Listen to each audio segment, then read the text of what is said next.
Welcome to the Personal Development Mastery Podcast. I'm 𝘁rep𝗸𝗲𝘄𝘆𝘀 and my mission is to inspire you to rise up, grow, stand out, and take action towards the next level of your life. I interview leaders, influencers, entrepreneurs, authors, exceptional people who can and will inspire you to improve your life. Tune in for 2 episodes each week and make sure you subscribe to the podcast to get the episodes as soon as they are released. This is the second half of the conversation with Marhefka. If you haven't listened to the first part, then go back to the previous episode, 136, where Chris talked about the permission to be our most authentic selves, guiding our life from our heart, and coming back to the breath. Instead of asking a specific question, I will quote you with a phrase that I read in your website, and I believe I've read it by Tony Robbins as well. And he said that heal the boy and the man will appear. So I will, in this case, I will make the question specific for the male audience that will listen to this. But I want you to share with me your wisdom imparted with the inner child work and all this. Yeah, absolutely. This is very passionate about this, and specifically about male development, because I understand it really well. I understand the male process, and it is honestly different than the female. We both have a boatload of challenges and a boatload of things that we must overcome in our growth development process, but men and women go through different things. And so I think it's important to talk about them separately, because the content of them is different. Even if the context is we're all just healing, we're all just growing. And what we see in development of a human, you start out this little blob of cells, and then you grow in your mother's womb, and you are born into the world, and then you grow and develop, is simply just a process of seeing, hearing, and feeling this new world around you and making sense of it.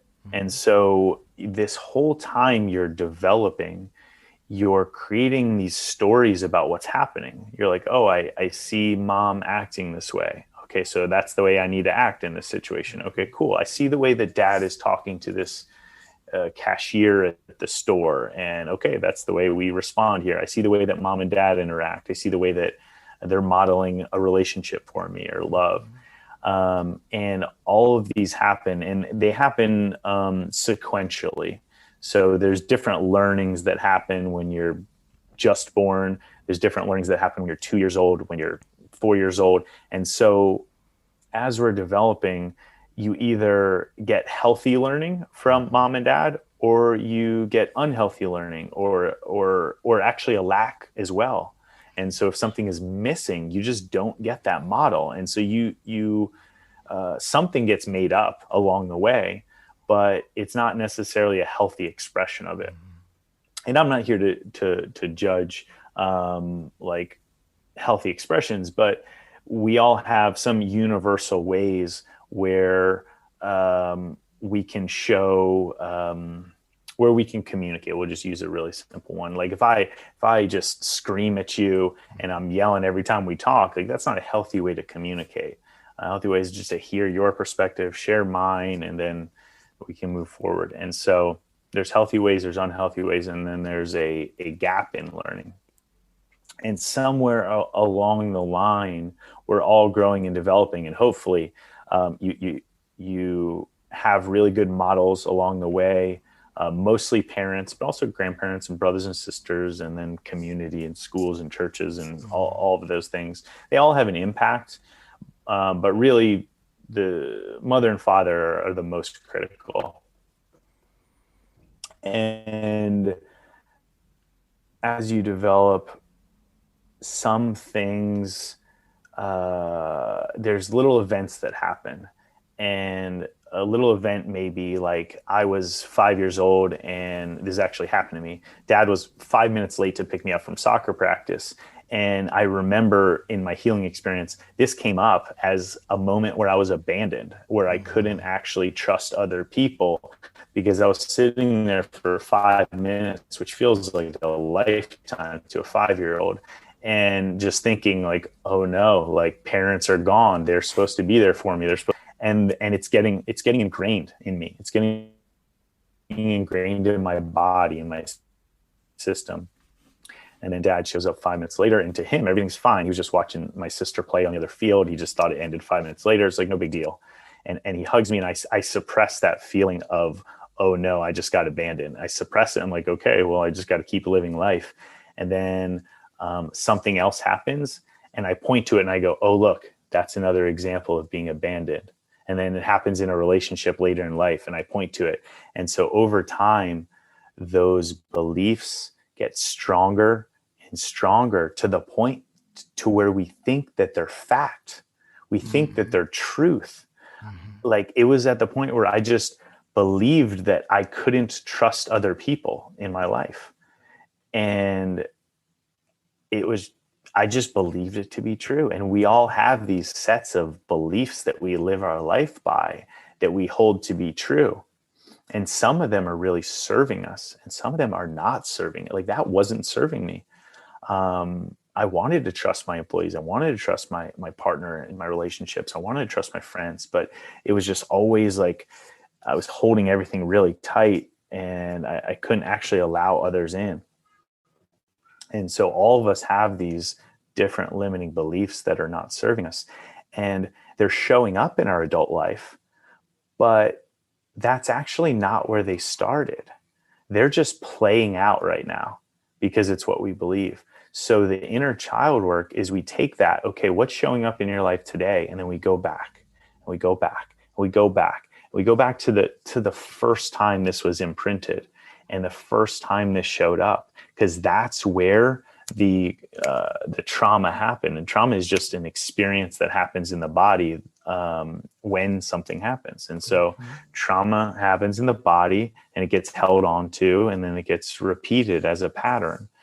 And so we go back to that moment and we heal it there. As silly as it may sound, that my whole life was driven around not trusting people from this one interaction when I was 5 years old on a soccer field. It's silly as adults to say that, but it's accurate. When I healed that, I realized like, oh, wow, like I can actually let people, I can trust. And so I started practicing that new script. And that's the process of inner child work, because all of us in some area of life are just a version of our child self walking around in this world in an adult body.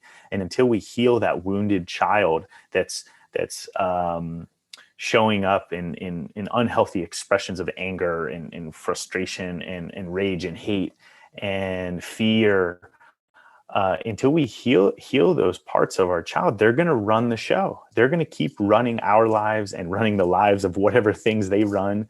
And so you've got so many people leading businesses and leading politics and leading communities that are simply just wounded children. And as soon as that shifts, as soon as those things are healed, they show up a lot differently, because they're not protecting themselves from this wound anymore. And that's why I think that this was the different path that I found, was this inner child healing work, this work that's done at a very deep level. It's not just learning a new skill and then applying that new skill in your life and your mind. It's like, oh, we're going to get to the root of it. We're going to get to the root of why this keeps happening for me. And I found it to be the most transformational and the most lasting way to do personal development, because you're literally getting to rewrite your movie. Were you absolutely? Were you aware of that moment in the football field when you were 5? So did you used to remember it, or did it just come up as part of the work? it just came up. When someone would ask me, I would say that, and I would be honest, I didn't really remember much of my childhood before 7 or 8 years old. I couldn't come up with memories. I couldn't remember maybe a little bit of the house when I was like, but no, I had no memories, and they were all just suppressed. But when I started doing this healing work, there's something that happens. There's a process we take people through called priming safety. And the safety in our body is what keeps us from accessing these memories, because the memories are just stored in the body. And when we get safe enough, all of a sudden our system is like, okay, we can go into this now. We actually are ready to go into this. And if we're feeling unsafe in any way, it's almost like there's a higher wisdom that knows, like, hey, he can't handle this right now. Like he needs to stay with something that's a little bit lighter. And that's why most people stay with their adult problems, because it's something that they can hold and understand. They're like, and they try to figure out. But once you teach people how to create safety in their system, you keep getting safer and safer and safer.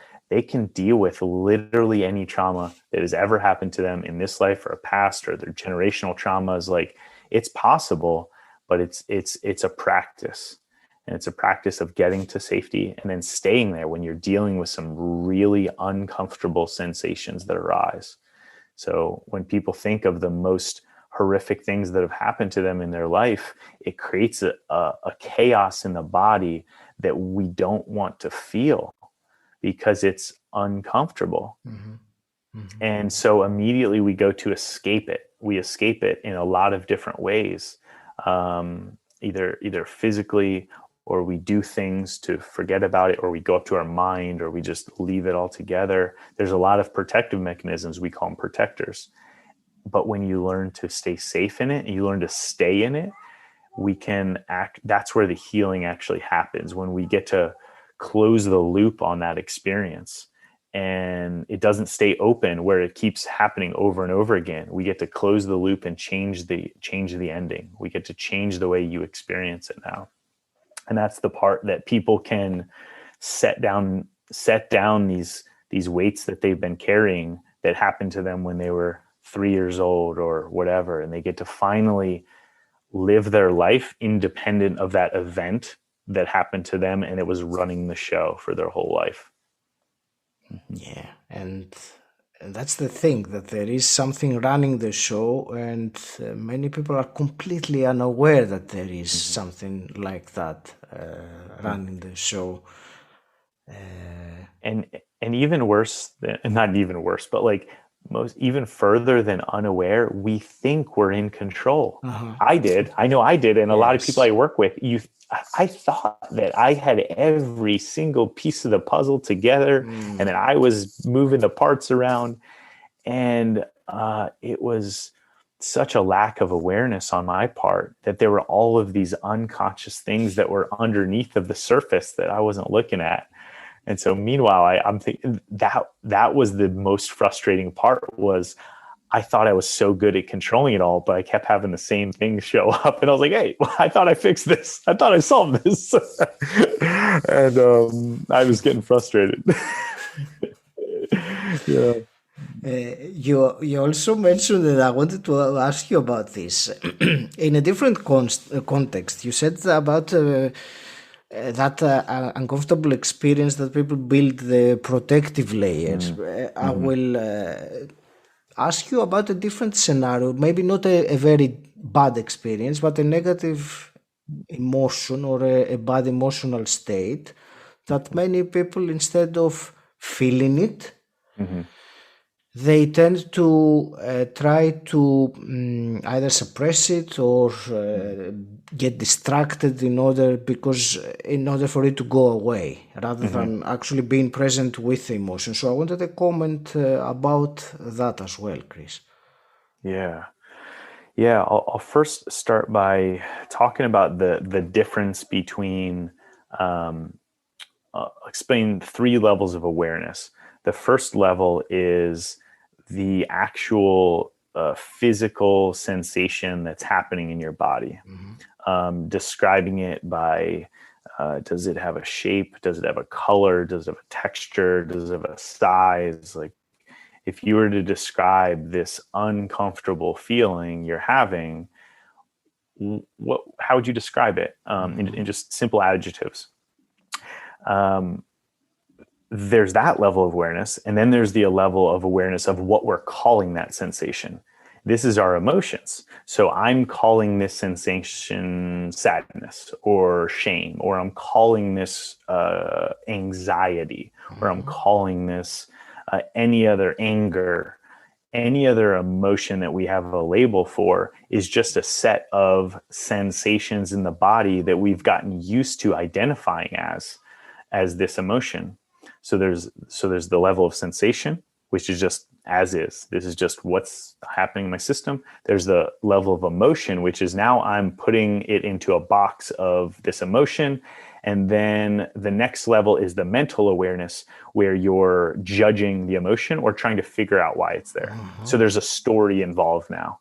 So, okay, why am I sad? Why am I anxious right now? I'm always anxious when this happens. And this is where the story in the mind complicates things. And so there's this, as soon as you, that mind level awareness is only the first layer. And so once you get stuck there, it's really hard to escape, because it's sneaky and it loops, and it like tells you all these stories. And sometimes it will tell you why, and you'll believe it for a short period of time, or you'll distract yourself to something else. And it gives you this little moment of relief, but it's not lasting, because you didn't actually deal with the sensation. You just distracted. And so people get really used to these little short bursts of relief. And those are the actions that most people are taking that make up the majority of their life, is they're just taking little actions to avoid feeling sensations in the body that we've judged as not good, judged as wrong, judged as the bad emotions, judged as things I don't want to feel. And when you get to a layer that's deeper than that, into just, I'm feeling tingling in my fingers. I've got this tight sensation in my chest, and it's red. And it's, when you get to that level, that's what we call pure acceptance.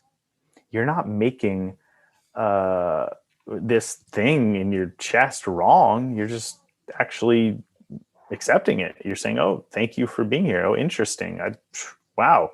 That wasn't there a moment ago. It's here now. You get curious about it. And this is the process we do in our work, is just getting to the level of full acceptance of what's happening.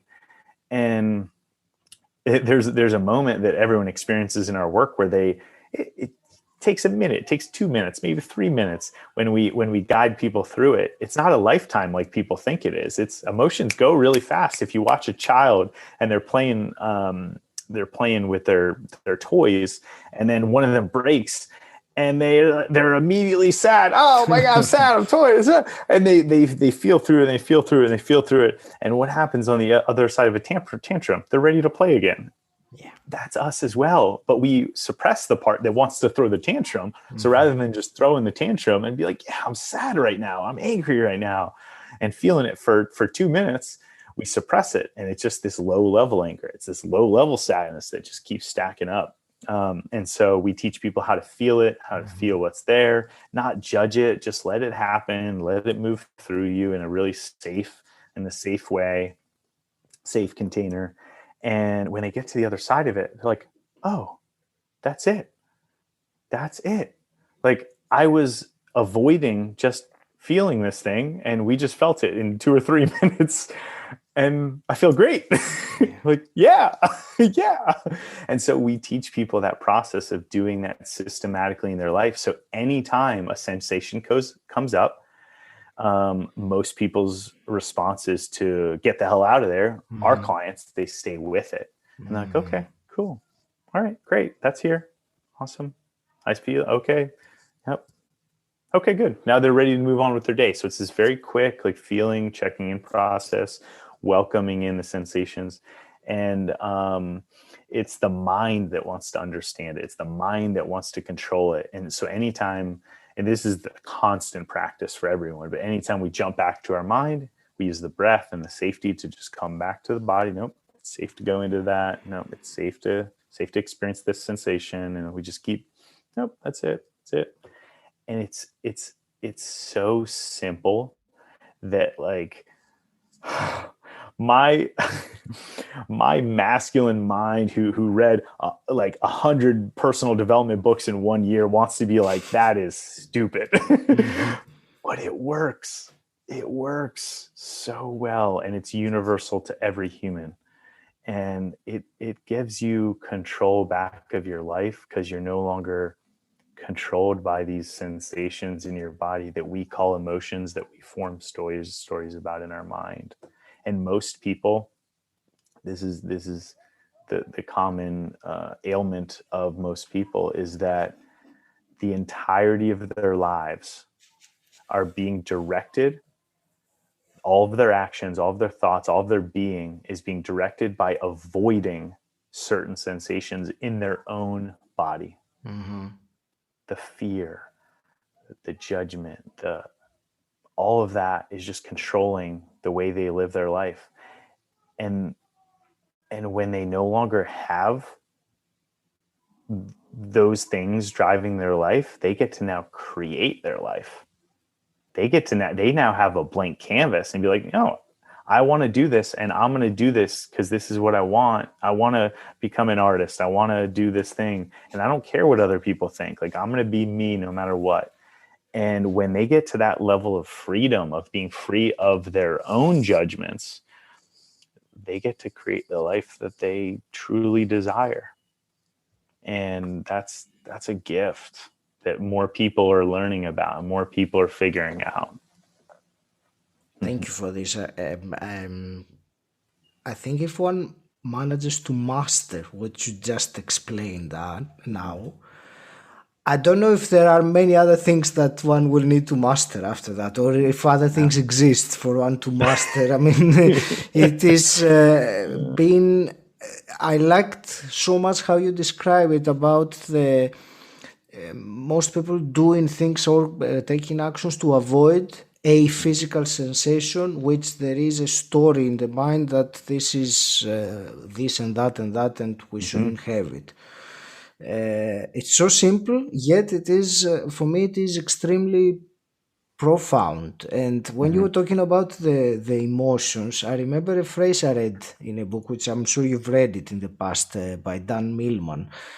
He was talking about the emotions, let it flow and let it go, which is so simple and profound, yet how many of us, we don't let the emotion flow, we block it somehow, and then and then we distract ourselves completely by doing something else, and then something inside the body gets stuck, and all this unfortunately lead to not where we would like to go.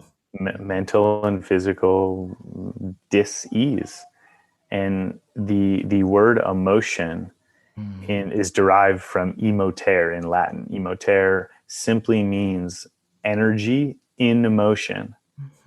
But the way that we hold our emotions, like you said, is we hold on to them and we grip them tight. And as soon as we let go and we let that energy move through us, it's the way it's designed to work. It's the way it's naturally designed to work, is just to flow through us. And when we do, all of that all that like frustration, that resistance, both physically, mentally, and emotionally, it takes a lot of work to fight against yourself. It takes a lot of work to hold on to things that want to be let go. It takes a lot of work. It's like you're pushing a weighted sled uphill. When you do this work and you learn to let things flow through you, life feels easy. It feels like you're rolling a ball down a hill rather than pushing a weighted sled up a hill. And it's only because you're now letting the natural flow of what you're accepting, the natural flow of what's happening, rather than trying to resist everything that your mind wants to control. And that takes a lot of effort and a lot of energy to try to control that. And you never actually really do. You just get burnt out. Yeah. It's completely pointless if we just put it down. Yep. Yep. Yep. Mm-hmm. Chris, I want to ask you one more thing, because you work with your in your training camp for the soul. You work with both with men and women. Mm-hmm. So, if I were to ask you, in your experience, what is the number one difference between men and women in terms of their own personal development or in the way that they develop? Do you think there is one factor that stands out to you more than anything else? Yeah, definitely. I would say that the number one like generational trauma of women is being hurt in some way, physically, emotionally, mentally, by men. And the wound of men is as the suppressor. And so both come with challenges, both come with things to overcome. And on average, I'll share this stat that I heard once. I don't know how true it is, but in my independent research and conversations, it feels true that the average man fears for his physical life, his physical safety, where it's life threatening, about 5 times in his life. Like truly, I may die. Like I'm accepting death, and that feels true for me too. It's probably a handful. The average woman, about 5 times an hour. It's constant. Yeah. And so that to even wrap, like I do this work and I work with women all the time, and I still don't fully understand what that means. But I notice it all the time where I'll say something and then a woman will provide a perspective. I'm like, wow, I didn't see it that way because I don't have any awareness of that level of physical safety, of like doing. And so, and oftentimes it's at the hand of a more physically powerful man. And so that's the common wound of women, the generational wound. And we've suppressed women in our cultures. And so there's a lot of anger there. There's a lot of desire to lash back. And I actually, it's only women could do it so gracefully. There has been a lot of like force against force in this men versus women thing, and that's not really a thing, but society makes it a thing. There is like some really anger. There's a lot of anger that's expressed, which is valid. It's there, but also the way that women are doing it so gracefully that I witness is amazing because they've been suppressed, they've been hurt, they've been abused, and yet they're still showing up in like a lot of love for the men in their lives. And I'm talking about the circles that I'm in and my friends and people that are doing this deep healing work. I'm witnessing it and I'm like, wow, like I admire that, because if I was hurt the way that you were and the way that your mom was and all of the maternal the mother lineage, maternal, thank you. I would be a lot more bitter and resentful.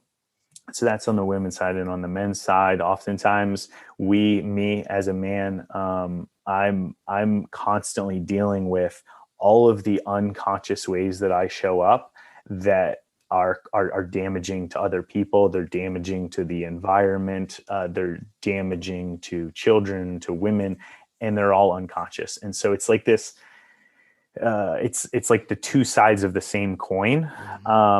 And me carrying around the guilt and the shame of all the mistakes I made in my past and all the mistakes of the men before me and all the atrocities that were done usually by the hand of a man.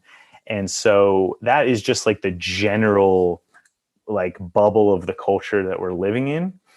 And unfortunately, people that are really wounded, they stick knives in those wounds and they try to open them up deeper because it's the only thing they know how to do. And that's the way that most people respond to like this men and women healing together.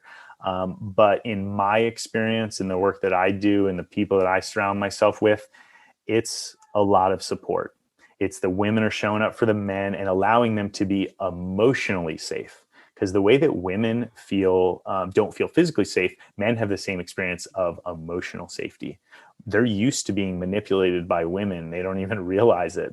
Women had to develop their emotional manipulation muscle because they were physically weaker than men. And so they had to learn how to have an upper hand. And so men are used to keeping it really tight in and not being emotionally vulnerable because that's the only way they could feel safe. And so most experiences of men are if they show any weakness, it gets attacked. It gets attacked in the playground. It gets attacked by dad. It gets attacked by the other boys. And so the process of men getting to emotional safety and feeling whatever's going on for them. I find that women are showing up for that and men are showing up for physical safety and holding women in their process. And we're both teaching each other that it doesn't have to be the way that maybe our parents had or that their parents had. And we can write a new script where we're both showing up for each other. And I mean, that's the world that I live in, and it's happening every day. And it's beautiful to watch because it's so different than most people's script. And I get on so many calls. I was just on a call. A friend of mine was running a group of 100 women or so, and she invited me on, and I was representing just a healthy version of the masculine, and they were asking questions. And I can't tell you how many of those 100 women, they were responding back in the chat. They're like, this is so different than anything I've ever experienced. It's like, I've never met a man that's like actually owned that responsibility or this or that. And I love hearing that because anytime we challenge a script, it's the first step in awareness of changing it. And so the work that I'm doing is just constantly challenging people's script. It's like, yeah, you've lived that in your life before. And I see, like, I can feel that. I can see there's trauma there. I can see there's wounding there, but are you ready to put it down and move forward? And so when people say they're ready, that's where this work comes in. Mm-hmm. Thank you for this. Chris, this is such a fascinating conversation. We could go on for another hour easily. I would. Great questions. Great answers, man. I would like to reluctantly start wrapping things up. I actually want to ask you some quick fire questions that I always ask my guests. And the first one I always ask is, what does personal development mean to you? Growth, being better tomorrow than you were today. Mm-hmm. Yeah. In whatever area is meaningful for you. So it's looking inside, seeing the things that you want to grow in, and then just being 1% better the next moment and the next moment and the next moment. Personal development is a choice that every moment we get to make. Yes. And so in this moment, I get to choose. Do I want to be the better version of myself, the version I want to be, or just the version that I have been being? And so it's that little reframe that I'm like, nope, I'm going to choose me. I'm going to choose my higher self. I'm going to choose this. That's personal development to me. Awesome. And if you could go back in time and meet your 18-year-old self, what one piece of advice would you give him? Any piece of advice that I would give him, he probably wouldn't listen to, but I would give it to him. Anyway, it would be easy on yourself. Yeah, I learned to judge myself harder than anyone ever could judge me, and it caused myself a lot of pain and suffering. And so just be easy on myself, and everything's going to be okay. You're doing a great job. You're doing your best. Mm-hmm. Yeah. I hear a variation of what you just say. Many people had said something similar, differently worded, and I think it's so common being hard on ourselves. Chris, I'm always very big on giving to the listeners something actionable, something that they can pick from this whole conversation and implement in order to start making a change in their life. So out of everything we discussed, which actionable item would you give to the listener to take on board? Yeah, I would say the most practical, implementable would be anytime one of the listeners, something happens in your life and you feel a response. You're aware that there's something happening. You're about to react. You're about to, there's an emotion there. There's a trigger. You read something on social media or someone says something at work. So anytime that happens, the tool would be to just take a breath really deeply, fully into your diaphragm, like the biggest breath you ever have, because most people are just really short, shallow breathing. And then you just let it go. And you just keep doing that while you're allowing your body to relax on your exhale. And do that 10 times, just 10 breaths. This feels like the simplest advice, but what that does is it gives you space to decide what you do next. And most people, I believe, are inherently good and they want to do the best for themselves and for others. When we're triggered, that desire isn't there of like wanting to do our best, and we just respond. And sometimes we come back to it and be like, wow, I didn't really like how I responded there. That wasn't me. I don't know what that was. So the more we slow down and the more we breathe and we settle our system down, the more we have space to choose. And in that choosing, most people make better decisions for themselves and for others. And so my practical advice is to slow down how fast you're moving. Slow down, like literally how fast you walk, slow down how fast you talk, slow down how fast you breathe. And all of that, you'll start to notice. You'll start to notice a lot more things in your life that you didn't see before when you were just rushing through everything. So slow down how you play with your kids. Slow down how you eat dinner. Slow down how you do that next task at work. And you'll notice that you have a lot more say in your life than you think. And you'll start making more loving decisions. You'll start to make more compassionate decisions. And ultimately, like that gives you the first level of control back in your life when you're not controlled by that immediate trigger response. So just advice is slow down, take a breath, take a few more, and allow yourself to come back to that presence, that peaceful place before you take an action forward. Yes. It's beautiful advice. Thank you. That's amazing. You're welcome.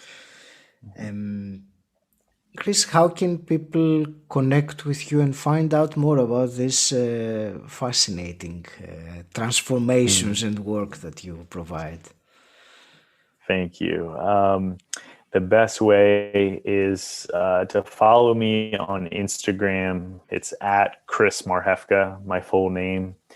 And that's where we're connected. And I share a lot on there, vulnerably and honestly.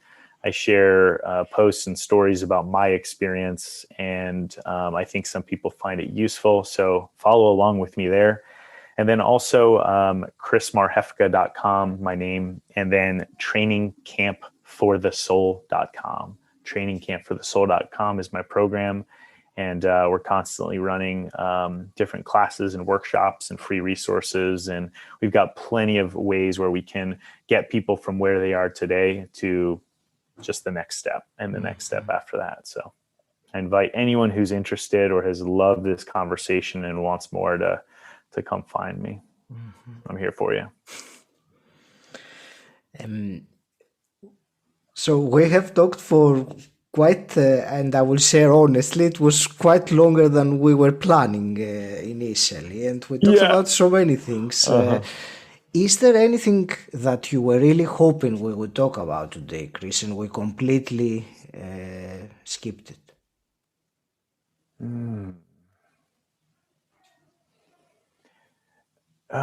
No. You asked phenomenal questions. There was nothing that I wanted to talk about that we didn't. And I think we hit on the perspective of personal development, because I know this podcast is all about personal development.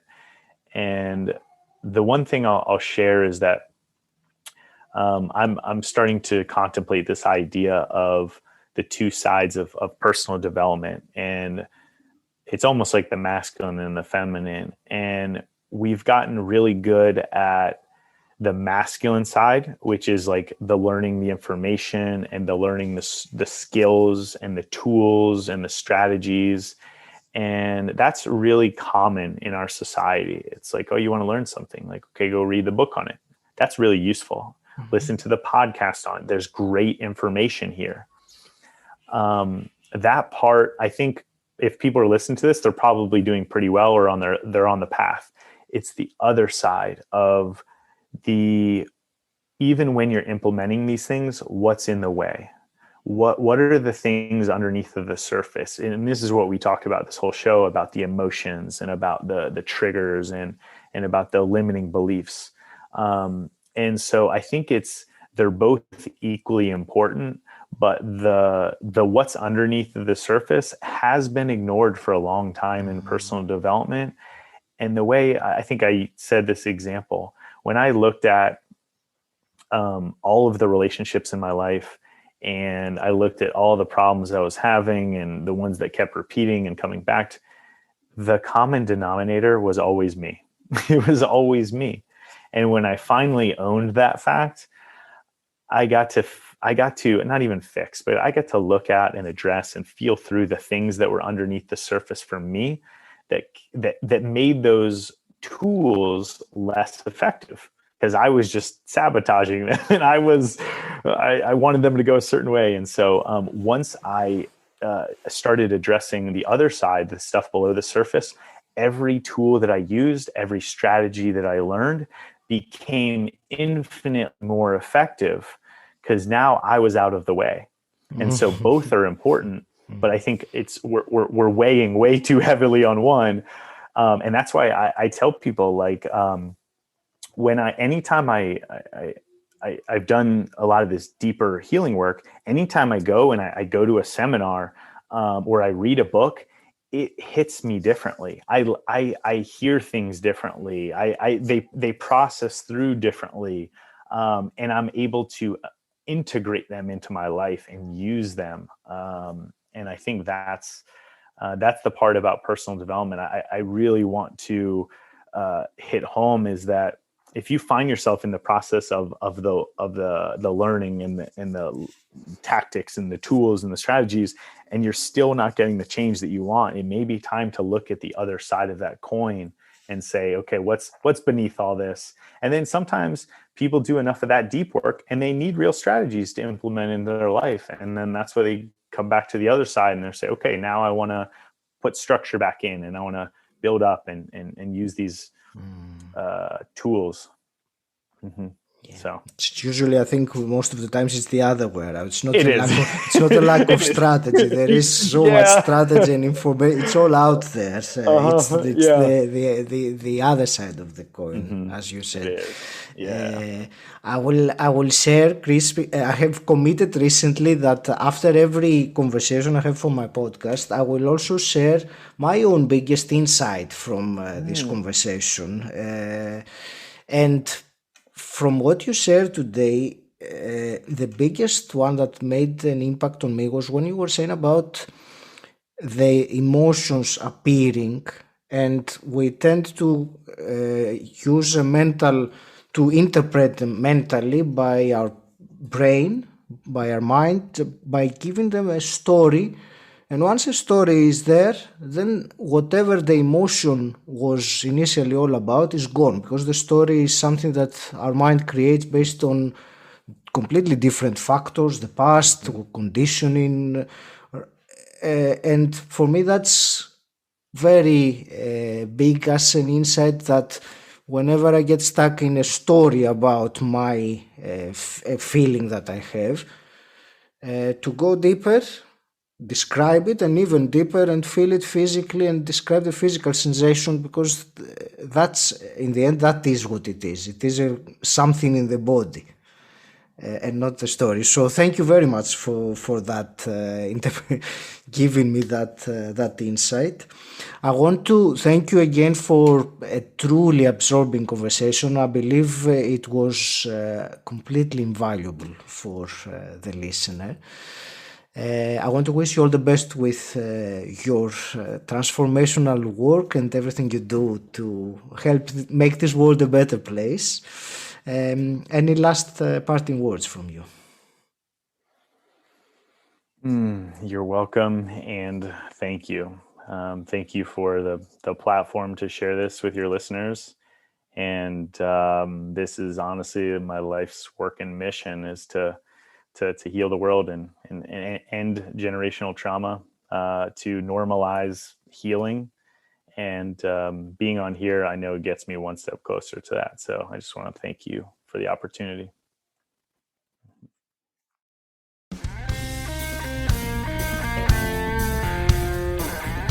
I hope you enjoyed listening, and I have a question for you. How would you like a blueprint to your personal development? If you sometimes think that there are so many different things out there you could do for your personal growth, but you're not sure on where to start or what's the next best step, if you'd like a blueprint to help you take control of your personal development, your focus, habits, confidence, and ultimately your time and energy, then you will love my online course, Essential Personal Development Blueprint. The link is in the show notes, or type bit.ly/Agis course, AGIS course. And until next time, stand out, don't fit in,